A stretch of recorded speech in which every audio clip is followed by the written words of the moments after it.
방송하셔야죠. 오늘 갈라디아서 6장 9절 말씀입니다. 선을 향하되 낙심하지 말지니. 우리 같이 암송하도록 하겠습니다. 선을 향하되 낙심하지 말지니 포기하지 아니하면 때가 이름에 거두리라. 갈라디아서 6장 9절 말씀. 아멘. 오늘 암송하셨던 것 중에 앞에서 보면 선을 행하라고 이렇게 계속 가르쳐주고 있습니다. 여기서 6장 9절에서 말하는 선이라는 것은 그 앞에 나와 있는 내용들을 기록하고 있는데요. 그 앞에 내용들이 무슨 내용이 나오냐면 성도들끼리 서로의 짐을 지어주라는 것입니다. 옆 사람이 힘들어하는 것을 보고 열심히 해 하면서 가만히 있는 것이 아니라 같이 짐을 지어주면서 서로의 짐을 가볍게 만들어주는 것을 선을 행하라고 가르쳐주고 있고요. 또 주의 일을 하면서 겸손함과 성실함으로 그리스도의 법을 성취하는 것을 선을 행하다라고 가르쳐주고 있습니다. 그리스도인들이 세상에서 생활하면서 성실함과 겸손함을 통해서 다른 사람들을 도와주고 또 같은 성도의 짐을 가볍게 해주는 것이 선을 행한다고 가르쳐주고 있습니다.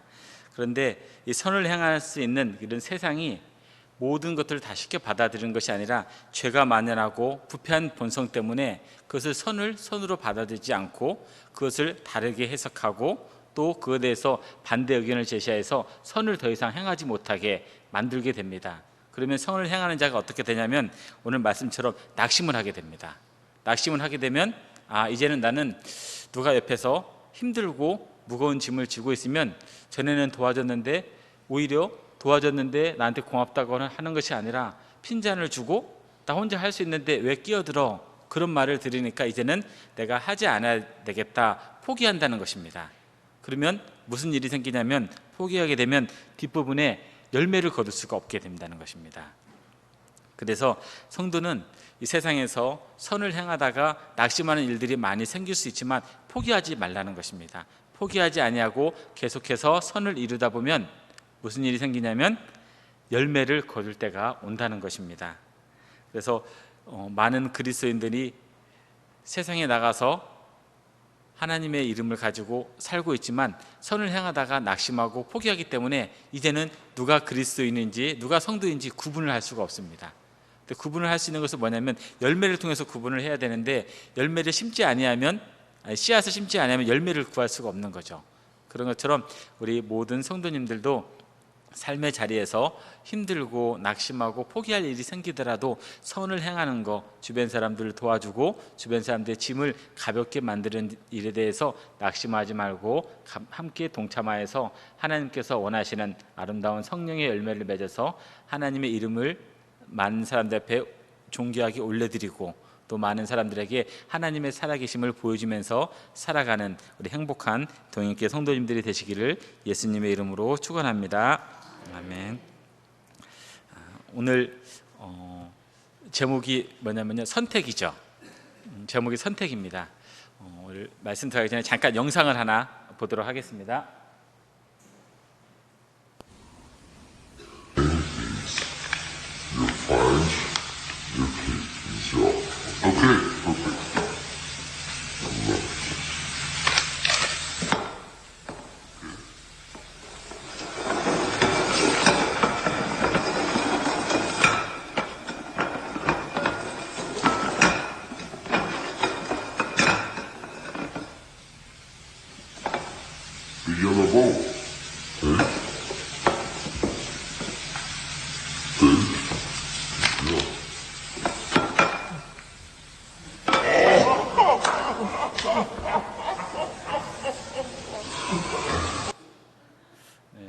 잘 보셨습니까?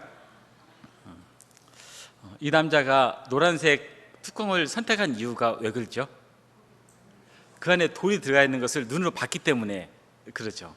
만약에 눈으로 보지 않았다면 확률은 더 많아졌을 것입니다. 세 군데에서 두 군데에 그 많은 돈다발이 있으니까 확률이 더 많아졌겠죠. 사람들은 이렇게 눈에 보이는 것을 선택하려고 많이 합니다. 왜냐하면 눈에 봤기 때문에 이제 검증이 됐다는 것이죠. 눈에 봤기 때문에 내가 이제는 이해할 수 있고 내가 이제는 저것을 선택하면 나에게 도움이 되겠다라고 생각을 하기 때문에 눈에 본 것을 확실하게 믿고 그것을 선택을 하게 됩니다. 그런데 오늘 본 영상은 눈에 보고 선택을 했는데 오히려 더 좀 약간 민망하다고 해야 될까요? 자기가 좀 선택을 잘못했다 하는 그런 허탈감을 가지는 것을 이렇게 보게 됩니다. 우리 사람들이 항상 선택을 할 때 눈으로 보고 누군가 얘기를 해줬던 그 좋은 정보를 가지고 선택을 많이 합니다. 그런데 그 선택을 했을 때 만족하기도 하지만 때로는 잘못된 선택으로 후회나 허탈해지는 경우도 보게 됩니다. 성경 인물 가운데 그 아브라함 조카 롯도 그랬습니다. 아브라함과 함께 이제 목초지를 결정하는 그런 상황이 펼쳐졌을 때 목초지를 선택하는 과정에서 롯이 어디를 선택했냐면 눈을 들어서 보니까 물도 많고 목초지도 많고 풀도 많은 그런 소돔을 선택하게 됩니다. 그러면 그곳에 가서 잘 먹고 재산도 많이 늘어났어야 되는데 어떤 결과를 냈냐면 처음 봤던 눈으로 보았던 좋은 선택을 했던 것대로 끝까지 지속된 것이 아니라 결과는 다른 결과를 낳았다는 것입니다. 선택은 우리가 자유를 가지고 어떠한 것을 선택할 수 있지만 그 결과에 대한 책임도 주어진다는 것은 우리는 분명히 알아야 됩니다. 오늘 본문에도 선택하는 일이 나옵니다. 하나님께서 사울 왕에게 아말렉을 다 진멸하라는 그런 명령을 내리셨습니다. 하나님께서 그 명령을 주셨기 때문에 또 전쟁에서 승리할 수 있는 힘도 주셔서 아말렉과 전쟁에서 승리를 하였습니다. 그런데 하나님께서 진멸하라는 그 말을 온전히 순종하지 못합니다. 좋은 양, 또 좋은 소, 기름진 여러 짐승들을 남겨두고요. 또 아말렉 왕 아각을 포로로 잡아둡니다. 하나님께서 말씀하신 그 진멸하라는 그 말씀을 선택하는 것이 아니라 좋은 전리품을 남겨둠으로써 그것을 선택함으로써 자신에게 유익이 되고 자신의 배를 불릴 수 있는 것을 선택을 하게 됩니다. 그 결과를 어떻게 얘기를 하고 있냐면 23절에서 하나님의 말씀을 선택한 것이 아니라 하나님의 말씀을 선택하지 아니하고 좋은 전리품, 자신의 이익을 선택한 사울에 대해서 어떻게 왕에 대해서 뭐라고 평가하냐면요, 하나님께서 사울 왕을 버렸다고 말씀을 하고 있습니다. 그러면 오늘 본문이 사울이 하나님의 말씀 대신 선택한 것이 무엇인지 가르쳐주고 있습니다. 그것들이 무엇인지 우리가 하나씩 한 번씩 찾아보면서 한번 살펴보도록 하겠습니다. 첫 번째 사울 왕이 선택한 것이 뭐냐면요, 백성을 선택을 하였습니다. 우리 24절 말씀 우리 같이 한번 읽도록 하겠습니다. 사울이 사무엘에게 이르되 내가 범죄하였나이다. 내가 여호와의 명령과 당신의 말씀을 어긴 것은 내가 백성을 두려워하여 그들의 말을 청종하였음이니이다. 사울 왕이 하나님의 말씀을 듣지 않고 아말렉에게 있는 좋은 것들을 살려두었습니다. 하나님의 말씀을 듣지 않고 백성을 선택을 했습니다. 왜 사울 왕은 하나님의 말씀 대신 백성을 선택을 하였을까요? 그것을 어떻게 설명하고 있냐면 24절에 중간 부분에 이렇게 되어 있습니다. 내가 백성을 뭐라고 되어 있죠? 두려워하여 라고 되어 있습니다. 하나님의 말씀보다는 백성을 두려워해서 하나님의 말씀을 듣지 않았다는 것입니다. 왜 백성을 두려워했냐면요, 하나님께서 기름을 부어서 사울 왕을 세워주셨습니다. 사울 왕은 거기까지가 하나님께서 하신 일이고 그것을 유지하는 것은 백성들에게 도움을 받는다고 생각을 했기 때문입니다. 그래서 백성을 두려워하고 있는 것입니다. 백성들의 말을 듣지 않으면 현재 왕의 자리에서 쫓겨날까 하는 두려움이 생긴 것입니다. 그러다 보니까 어쩔 수 없이 하나님께서 진멸하라는 그 말씀보다는 백성들이 좋은 전리품을 취득해야 됩니다라는 그 말을 듣게 되는 것입니다. 그 말을 들어야 자신에 있는 두려움이 없어지기 때문입니다. 우리 사람들은 평소에는 좋아하는 사람이나 존경하는 사람들의 말을 잘 듣습니다. 죄를 짓거나 불안할 때는 누구의 말을 잘 듣는지 아십니까? 자신에게 두려운 상대의 말을 더 듣게 됩니다. 사울은 하나님보다 백성을 더 두려워했습니다. 그들을 두려워했기에 그들의 말에 더 귀를 기울이고 그들이 하고자 하는 것을 선택을 하였던 것입니다. 성도는 누구의 말을 잘 듣습니까? 평안하거나 근심이 없을 때는 하나님의 말씀을 잘 듣습니다. 주변에서 하나님의 말씀을 들으라고 하면 곧잘 잘 수긍을 하게 됩니다. 그러나 성도 가운데도 주변이 불안하고 어지럽고 두려울 때는 달라진다는 것입니다. 두려움을 주는 사람들의 말을 듣게 됩니다. 그 사람의 말을 들으면 두려움에서 사라질 것이라고 믿기 때문에 자신에게 두려움을 주는 그 사람의 말을 듣게 되는 것입니다. 그 사람 안에 들어가면 두려움에서 벗어날 것으로 믿기 때문에 그 속으로, 그 안으로 들어가게 되는 것입니다. 세상 사람들이 이러한 방법으로 두려움에서 벗어나고자 합니다. 그래서 자신에게 두려움을 주는 그 사람의 말에 더 귀를 기울이고 그 사람이 원하는 것을 목숨을 바쳐서 때로는 순종하는 것도 볼 수 있게 됩니다. 우리 신앙인들은 하나님을 경외합니다. 다 하나님을 경외하고 경외하신 하나님이라고 이름을 부르면서 하나님 앞에 나가기도 합니다. 여기서 경외는 하나님의 능력 앞에서 갖는 두려움을 말하는 것입니다. 내가 하나님의 말씀을 듣지 아니하면 갑자기 벼락이 내려서 나에게 신변에 문제가 생기고 우리 집이 갑자기 안 좋아질까 봐서 그런 두려움으로 하나님을 앞에 나아가는 것이 아닙니다. 하나님께서 행하시는 크신 능력입니다. 하나님께서 이 땅을 구원하시는 능력, 나의 미래를 책임지시는 능력, 나의 어려움 가운데서 나를 보호하시는 그런 능력을 믿기 때문에 그 능력 앞에서 하나님을 바라보기 때문에 경외하는 마음이 생기는 것입니다. 두려운 마음이 생기는 것입니다. 그렇기 때문에 그런 마음을 가지고 나아가는 것이 하나님을 경외하는 마음입니다. 그래서 신앙은 하나님을 경외하는 것부터 시작된다는 것입니다.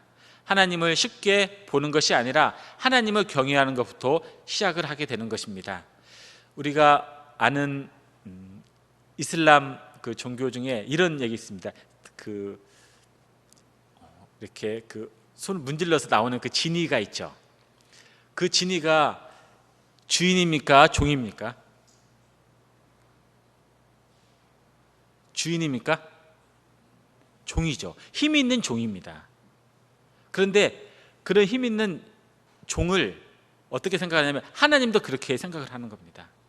그래서 하나님께서 나에게 필요한 것을 주면 그렇게 하나님 옆에 있다가 두려움이나 어려움이 생기면 하나님을 외면하고 다른 데 간다는 것입니다. 그런 것을 가지고 사는 것은 하나님을 경외하는 신앙이 아니라는 것입니다. 하나님의 능력 앞에서 하나님의 크신 사랑 앞에서 나아가는 것이 그것이 하나님을 경외하는 성도의 가장 기본이며 시작이라는 것입니다. 그래서 성도는 하나님을 경외하는 그 모습을 가지고 신앙생활을 시작을 해야 되고 그 모습을 가지고 하나님 앞에 나아가야 된다는 것입니다. 그 모습을 잊어버리게 되면 세상에 두려움을 갖게 되는 것입니다. 하나님을 경외하면서 하나님 앞에 두려움을 가지고 나아가지 아니하면 세상에 있는 것들을 두려워할 수밖에 없게 되는 것입니다. 그래서 우리 모든 성도님들은 하나님에 대한 경외심을 늘 가져야 되고 늘 하나님을 경외하는 그 경외심을 늘 점검을 해야 된다는 것입니다. 하나님에 대한 경외심을 점검하지 아니하면 하나님 대신 그 자리에 사람을 놓을 수도 있고 세상의 권력을 놓고 두려워할 수밖에 없다는 것입니다. 그래서 성도는 하나님을 경외함으로 신앙생활을 해야 하나님이 주시는 힘을 가지고 세상을 이길 수가 있게 되는 것입니다. 1946년 남아프리카에서 있었던 일입니다. 그 당시에 남아프리카에서 그 점을 치는 한 사람이 이런 얘기를 합니다. 올해 여름에는 대기근이 올 것입니다 라는 얘기를 합니다. 그의 말에 입소문을 타고 남아프리카 전역에 많은 소문들이 계속해서 퍼져나가게 됩니다. 기근이 오게 되면 무슨 징조가 있어야 되는데 아무 징조도 일어나지 않게 됩니다. 대신 소문만 잦아지면서 분명 기근이 올 것이라는 그런 생각만 가지면서 살게 됩니다. 급기야 이제 여름이 시작되기 전에 2만 명이나 되는 많은 그 농부들이 재난을 피해서 도시로 이주를 하게 되었습니다.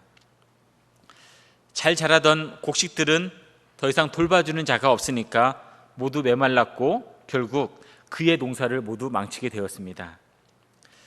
그 점쟁이의 예언대로 기근이 들게 된 것입니다. 그러나 그의 남아프리카에서는 비도 충분히 내렸고요. 기후도 너무너무 좋았습니다.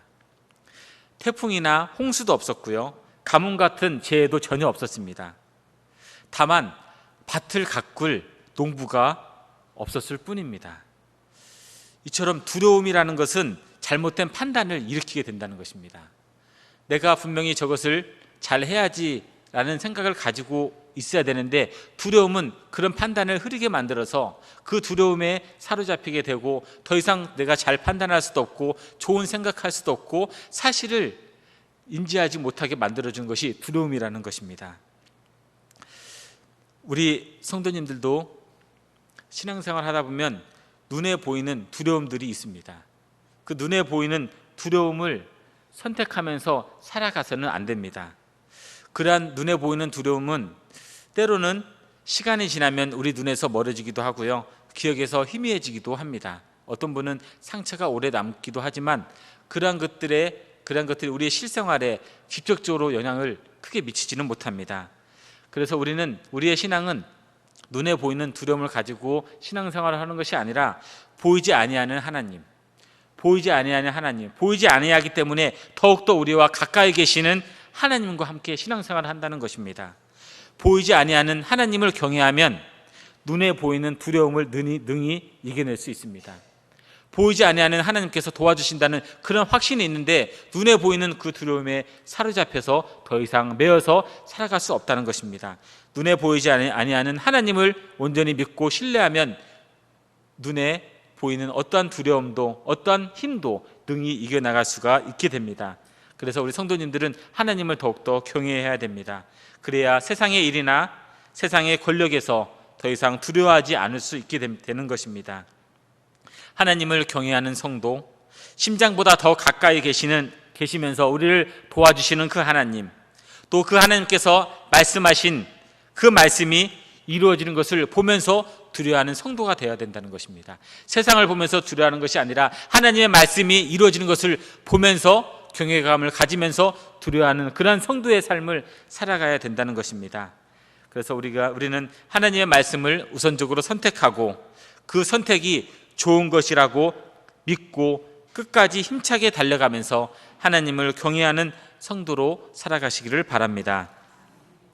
두 번째는 사울왕이 선택한 것은 뭐냐면요, 체면을 선택했습니다. 우리 30절 말씀 같이 한번 읽도록 하겠습니다. 30절 말씀입니다.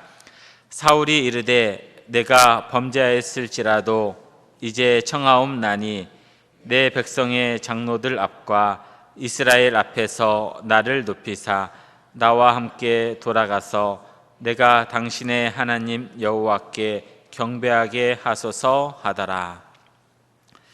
30절 첫 부분에 뭐라고 되냐면요, 사울이 이르되 내가 범죄하였을지라도, 범죄했다는 것입니다. 그 상태에서 사무엘에게 한 가지 부탁을 드리는데요, 그것이 뭐냐면 범죄한 사람이 해야 될 일이 뭐냐면 하나님께 회개를 해야 되는데 회개하지 아니하고 부탁을 하고 있습니다. 그 부탁이 중간 부분부터 되어 있는데 뭐냐면 내 백성의 장로들 앞과 이스라엘 앞에서 나를 높이사라고 기억하고 있습니다. 이들 앞에서 자신을 높여달라는 것입니다. 즉 이스라엘 왕인 자신의 체면을 살려달라는 것입니다. 하나님께 범죄한 것보다 자신의 체면이 더 중요하다는 것입니다. 하나님 앞에서 죄인으로 서 있는 것보다 이스라엘 왕으로 서 있는 것이 더 낫다는 것입니다. 그래서 사무엘 보고 함께 가자고 요구하는 것입니다. 지금 범죄했다고 지금 고백을 하고 있습니다. 하나님으로부터 버림을 받았다는 것을 지금 들었기 때문에 자신이 범죄했다는 것을 지금 알고 있습니다. 범죄했으면 그 자리에 무릎을 꿇고 자복하고 회개하고 통곡해야 되는 것이 맞지 않습니까? 그런데 마치 자신에게 아무 일이 없는 것처럼 지금 행동을 하고 있는 것입니다. 버림을 받고서도 자신의 왕권이 건재하다는 것을 많은 사람들 앞에 알릴 기회로 삼고 있는 것입니다.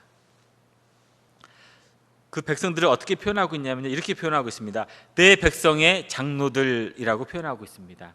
이 표현은 하나님께서 맡기신 일을 완전히 망각한 모습입니다. 백성들을 하나님의 뜻대로 살도록 옆에서 도와주라고 왕으로 세워주셨는데 그 자리를 잊어버리고 지금 망각하고 있다는 것입니다. 자신을 왕으로 세워주신 하나님을 잊어버리고 그들 위에, 백성들 위에 지금 군림하고 있는 모습입니다. 내 백성, 내 백성이라는 단어를 보면 마치 자신의 힘으로 나라를 세우고 백성을 다스리는 것처럼 지금 표현하고 있는 것입니다. 내가 세운 백성, 내가 세운 나라 위에 나의 체면을 세워달라고 지금 사무엘에게 요구를 하고 있는 것입니다.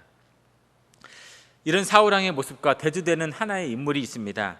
사무엘하 7장 24절에 있는 말씀입니다. 제가 읽도록 하겠습니다. 주께서 주의 백성 이스라엘을 세우사 영원히 주의 백성으로 삼으셨사오니 여호와여 주께서 그들의 하나님이 되셨나이다. 사무엘하 7장 24절은 다윗이 하나님께 기도하는 내용입니다. 그 기도 가운데 다윗은 이스라엘 백성을 뭐라고 기록하고 있냐면요, 주의 백성이라고 얘기를 하고 있습니다. 사울왕은 내 백성이라고 얘기를 하고 있는데요, 다윗은 주의 백성이라고 얘기를 하고 있습니다.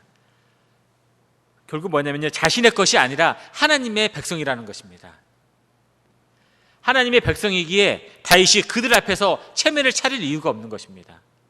체면을 차릴 이유가 없기 때문에 언약궤가 예루살렘에 왔을 때 춤을 추면서 옷이 내려가는 것도 신경 쓰지 않고 춤을 추었던 이유는 그들에게 보일 체면이 없고 하나님 앞에만 보일 것이라는 그 다윗의 모습이 우리들에게 잘 보여주고 있는 것입니다. 주의 백성이라고 하기 때문에 다윗은 하나님께만 집중할 수가 있었습니다. 사울왕은 자신의 백성이라고 부르기에 그들 앞에서 체면을 차려야 될 이유가 있는 것입니다. 우리는 어떻습니까? 어느 장소와 사람에 상관없이 하나님을 믿는 사람이라고 드러낼 수 있습니까? 직장에서 직급에 대한 체면 때문에 신앙을 모르쇠 하고 있지는 않습니까? 하나님은 내 처지를 알고 계시니까 이해해 주시겠지 하고 모르게 넘어가는 사람도 있을 것입니다. 헤르만 헤세가 쓴 데미안에 이런 글이 있습니다.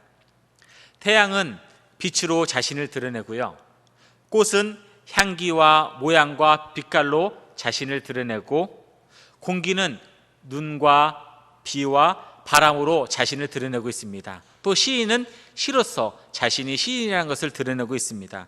그럼 우리 함께 예배드리고 있는 하나님의 거룩한 성도인 우리는 무엇으로 성도의 모습을 드러내고 있습니까? 성도의 체면은 성도로서 살아갈 때 세워지는 것입니다. 성도는 하나님께서 불러주신 그 성도의 모습으로 살아갈 때 성도의 체면이 세워진다는 것입니다. 우리가 쓰는 말 가운데 자루라는 말이 있습니다. 자루. 연장에 손잡이를 쓸 때는 이런 말을 쓰죠. 낫자루라고 쓰기도 하고 도끼자루, 호미자루라는 그런 자루의 모양이 있습니다. 또 물건을 쓸 때는 연필 한 자루, 두 자루라고 세기도 하고요. 또 자루가 어떤 것이냐면 물건을 담는 헝겊 같은 거 담을 때 길게 담는 그런 자루에 길쭉한 주머니도 있습니다. 우리 속담 가운데 이런 얘기가 있습니다. 속 빈 자루는 곧게 설 수 없다라는 그런 속담이 있습니다. 우리 어르신들은 또 아시는 분도 계실 것입니다. 자루는 저 스스로 힘이 없어서 쓸 수 없고 무엇인가를 채우지 아니하면 쓸 수 없는 것이 자루입니다. 잠깐 서 있는 듯 해도 이내 스스로 주저앉고 말아버리게 됩니다. 체면을 세우는 것도 속빈 자루와 같습니다. 더군다나 신앙의 체면은 더 그렇습니다. 우리 안에 있어야 할 것이 없으면 우리는 바로 설 수가 없게 되는 것입니다. 스스로의 마음을 비우면 천국이 되지만 마땅히 있을 게 없어서 속이 비면 이리 비틀하고 저리 비틀하고 결국은 넘어지고 말게 됩니다. 신앙의 체면은 내 스스로 세우는 것이 아니라 올바른 신앙생활을 가지면서 비롯될 때만이 신앙의 체면을 세울 수가 있다는 것입니다. 우리들 가운데 이런 말을 한 번쯤 들어보시거나 어떤 분은 이런 말을 한 적도 있으실 것입니다. 내 얼굴을 봐서라도 한 번만 봐줘라 라고 하기도 하고요. 내가 그렇게 하면 내 얼굴이 어떻게 되느냐라고 얘기하는 분도 있고요. 이제 내가 어떻게 얼굴을 들고 다닐 수 있겠냐 하면서 말하는 경우도 있습니다. 이런 것들은 전부 체면에 대한 표현들입니다. 세상은 이렇게 자신의 체면에 대해서 정말로 중요하게 생각하면서 생활을 합니다. 자신의 체면에 대해서 명예도 걸기도 하고요, 때로는 물질도 걸기도 하고요, 때로는 생명을 걸기도 하는 분들도 있습니다. 그러나 성도는 자신의 체면이 아닌 불러주신 하나님의 체면을 위해서 살아야 한다는 것입니다. 이웃을 내 자신과 같이 사랑하라고 하신 하나님의 말씀을 기억하면서 사는 것이 우리에게 주신 하나님의 체면을 지키는 것입니다. 그것이 하나님의 체면을 세워주시는 것입니다. 하나님의 이름을 높여드리면 하나님께서 우리들을 분명히 높여주실 것입니다. 우리가 올라가는 체면의 높이와 하나님이 높여주시는 것의 차이는 말로 표현할 수 없을 정도로 큰 차이를 가질 수밖에 없습니다. 하나님께서 높여주시면 누가 우리를 낮추겠습니까? 그만큼 최고로 높여주신다는 것입니다. 우리는 내 자신의 체면을 높이는데 시간을 들이는 것이 아니라 하나님의 이름을 높이는데 심사숙고하면서 살아가야 된다는 것입니다. 성도가, 하나님의 자녀가 하나님의 이름을 높여드리지 아니하고 하나님의 체면을 세워주지 아니하면 세상에 어떤 사람이 하나님의 체면을 세워주겠습니까? 우리가 세상에 나가서 하나님의 이름을 가지고, 하나님의 말씀을 가지고 그 말씀대로 순종하고 그 말씀대로 살아갈 때 하나님의 이름이 높아지고 하나님의 체면이 세워지는 것이지, 그 하나님의 말씀을 가지고 내 욕심을 채우려고 하고 나의 이름을 드러내려고 하면 하나님의 이름은 더 이상 높아질 수 없고 하나님의 이름은 땅에 떨어질 수밖에 없게 되는 것입니다. 그래서 우리 성도님들은 하나님의 이름을 높이는데 심사숙고하면서 살아가야 됩니다. 하나님의 체면을 세우는데 헌신하면서 시간을 들여야 된다는 것입니다. 우리들의 삶과 신앙이 자신의 체면이 아닌 하나님의 이름을 높이는데 더 높이, 더 멀리 드러내면서 수고하면서 헌신하는 그런 행복한 성도님으로 살아가시기를 바랍니다. 세 번째는 사울 왕이 선택한 것이 무엇이냐면 무관심을 선택을 했습니다. 30절 말씀에 보면요, 뒷부분에 이렇게 되어 있습니다.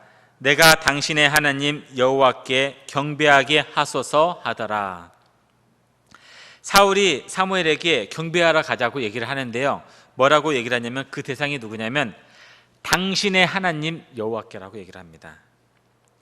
당신의 하나님, 좀 거리가 있는 표현이죠.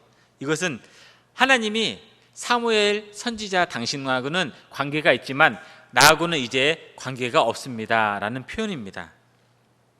전에 하나님께서 나를 왕으로 세워주셨지만 이제는 하나님과 나는 별개입니다 라는 표현이 당신의 하나님이라는 것입니다. 이것은 뭐냐면 하나님 앞에서 비신앙적인 태도를 선택하는 것입니다.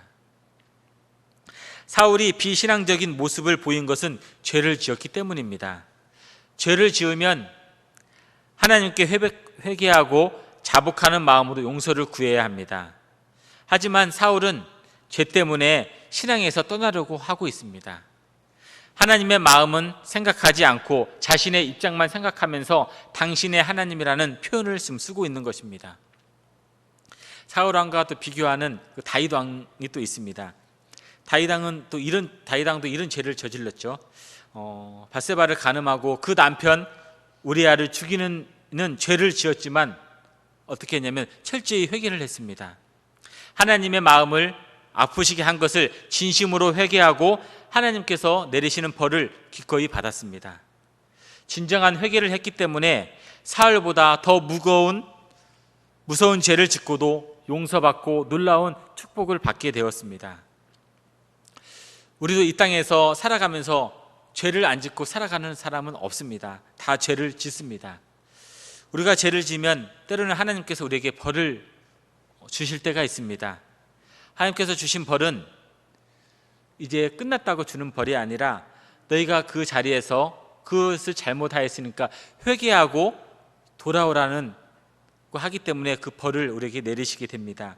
그러한 것을 깨닫지 못하고 돌아오지 않는 사람도 있고 그 벌로 인해서 다시 회개하고 하나님 앞에 돌아오는 사람도 있습니다.